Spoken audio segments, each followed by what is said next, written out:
ভারতীয় জনতা পার্টি সরকারে এনডিএ সরকার আসার পরে ইতিমধ্যেই তারা 2024-25-এর বাজেট পেশ করেছে। এই বাজেট মানুষের কল্যাণ বিরোধী বাজেট। এই বাজেটে আমরা দেখেছি যেভাবে একটি রাজা 24-25-এর বাজেট পেশ করেছে এবং এই বাজেট হয়েছে মানুষের কল্যাণ বিরোধী এবং একটি রাজার সুরক্ষার ব্যাপারেও কোনো কথা বলেনি এই বাজেটে, আপনারা দেখেছেন। এবং মহিলাদের যে আর্থিক ন্যায় দেওয়ার কথা আমাদের জননেতা রাহুল গান্ধীজি বলেছেন, সেটার ব্যাপারেও এই বাজেটে কোনো তাদের পদক্ষেপ নেয়নি।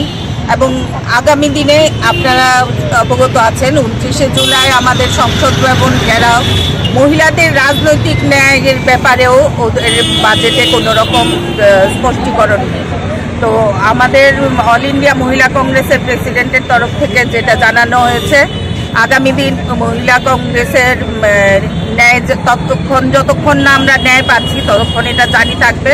মহিলাদের সুরক্ষার ব্যাপারে, রাজনৈতিক ন্যায়ের ব্যাপারে এবং ওবিসি এসটি ওদের জনজাতিদের দিকে লক্ষ্য রেখে সমস্ত 33% যে রিজার্ভেশনের এটাও যেন ইমপ্লিমেন্ট করা হয় এই 2024-এর মধ্যে, সেটা আমাদের ন্যায় জারি থাকবে, আন্দোলন জারি থাকবে।